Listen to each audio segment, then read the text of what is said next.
Hello, students. Hope you guys are doing well. Today, we're looking at referendum as a concept in political science. Last week, we looked at quite a number of concepts and ideas in political science and in governance. And today, we are continuing that discussion and we're looking at the concept and idea of referendum. And this is a very important idea or concept in political science because it gives the electorate an opportunity to voice their opinion on a particular issue. Referendums have been there for a long time. It's been used in ancient kingdoms in one form or the other, and today it's still there with us. So the question is, what is referendum? Let me ask all of you, how many of you have heard of the term referendum? Oh, all of you. The second question then is, how many of you know what it means? Fewer number of hands. Can somebody define referendum? Anyone? That's good, very close to the definition. So when we talk about referendum, we talk about a process, right? So let's put that here, a process, a political process. And it's important to understand it this way. It's a political process that seeks the opinion and feedback from the electorate, right? And it is a direct process. So please take note of this. It's a direct process. It is not through representatives.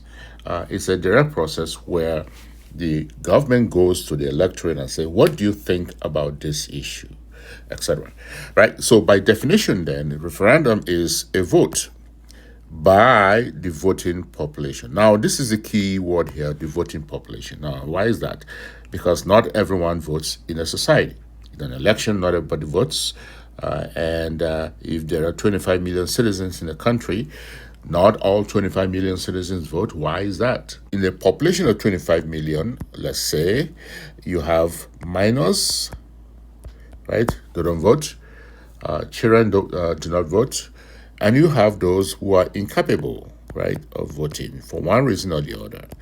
It could be by reason of, mental illness, or it could be by reason of incarceration. They do not vote. So not all 25 million people vote in a country of 25 million. We have eligible voters. So a vote by the voting population, also known as the electorate. Please take note of this. The voting population is also known as the electorate, right? And on a specific question or questions, right? So it could be multiple questions. For example, should we increase taxes? Should the government increase taxes? For example, should the eastern region be independent, for example, right? As an example. So it could be on multiple questions or it could be on a single question.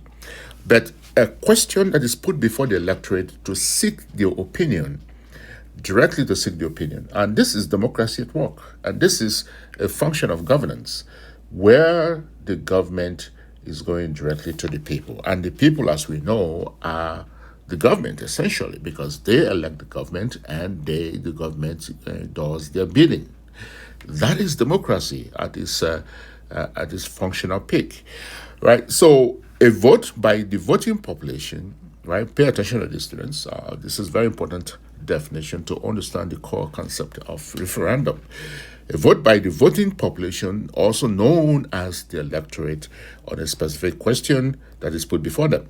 So, for example, should a section of a country secede and become independent? There are countries around the globe today that have had referendums. So, for example, Sudan had one that led to a new country, and still the newest country as of today, South Sudan.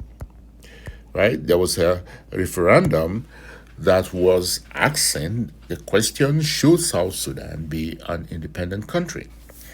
And it became independent in July 2011. It's a good example of how referendums work. And there were two referendums in Canada regarding the province of Quebec, right? So the province of Quebec, let's put that here. And the question was at the time in 1980 and 1995, the second time, should Quebec be an independent country, right? So both times was no and no, right? Both times was no and no. But the second time was very close, and the votes were 51% to 49%. Very close. Now, had the votes been 51% in favor of secession, then Quebec would have been an independent country as a result of referendum. And this is the purpose and function of referendum, to get direct opinion from the people. Now, please take note of this point I'm about to make. Referendum does not always lead to action. Let's put that here. What does that mean? It doesn't always lead to action, right? It doesn't always mean when a question is asked and the response is positive, then the government takes action. Sometimes referendum could be advisory, right? This is advisory, to gauge the temperature, to gauge the opinion of citizens on a certain question. Doesn't mean that the government was going to act on it. For example, if citizens say, yes, raise taxes to pay for amenities and pay for infrastructure and so forth, doesn't mean the government would do that. But the government just want to understand the position of the electorate. Maybe down the road, they may use that response. Maybe down the road, they may use that response to actualize their objective. Another example is, as we said moments ago, or should there be new taxes, right? And this is another key point, and I alluded to this earlier. A key point in referendum. Referendum is direct. Let's come back to this. It's direct. It's a process that is direct. It's different from the vote taken in Parliament by representatives. Right? Representatives represent the electorate, of course. And if everything is working well, they go to the electorate, they get the opinion, interact with them, and come back to Parliament and represent their voices. Right? But so referendum is not a vote by representatives on issues that affect the citizens. It's not. It's a direct vote by the electorate. Please take note of this point, students. So referendum can be conducted to institute action like independence, or it can be taken as an advisory vote to government and the electorate. These are the key aspects of the idea of referendum. Referendum is very important in a democratic setting, in governance and the principles of governance, to get opinion and feedback from the citizens. Please take note of this. And this is the core. If you don't understand anything else about referendum as a concept, understand this. It's a process to solicit feedback from electorate, right? So let's put that here. So feedback from the electorate on specific questions. This is feedback from the electorate on specific questions. That is the idea and concept of referendum. We're going to talk about our terminologies in governance, such as pressure groups, lobbyists, interest groups. We want to understand what they are, political parties, what is the key function of political parties. We want to understand that as well. And the process of electioneering. We want to understand that as well.